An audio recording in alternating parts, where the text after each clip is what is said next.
And new at 5, harsh words and accusations after Senatobia's outgoing police chief issues a statement. And Richard Chandler did not hold back when it came to defending his position and naming names. He questioned integrity, trust, and personal vendettas after the Board of Aldermen recently decided to not reappoint him to his job. And here's WREG's Shay Arthur to explain why. Tonight, there are even more layers when it comes to that unraveling saga happening here in the city of Senatobia after the city's police chief, Richard Chandler, issued this lengthy statement to social media where he called out those 3 aldermen that voted against his reappointment. One of them, he detailed some very personal issues, even involving family members. 2 others, he called dishonest. All of this happening as the city has so many questions still tonight. Just get over themselves.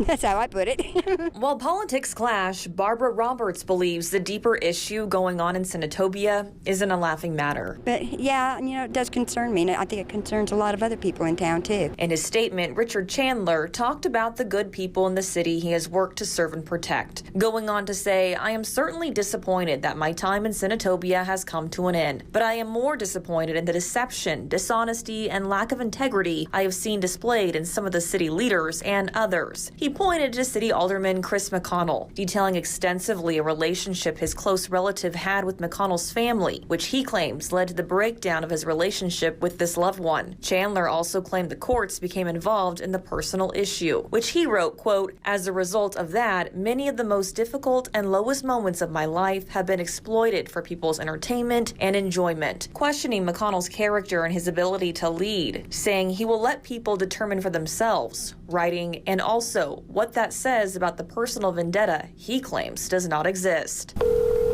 We reached out to Alderman McConnell for his side of things following the accusations in that statement. I was just hoping to talk to you and kind of get your response to that. He said he would send a statement, telling me, "I refuse to be baited into a public sideshow that distracts from the real work our city needs," saying the statements being made against me are not only false, they are an attempt to divert attention from the very reason a majority of this board and the public voted against reappointment. That decision was rooted in accountability, transparency, and the call for new leadership, not personal vendettas or bias. For your news leader, Shay Arthur, WREG News Channel 3.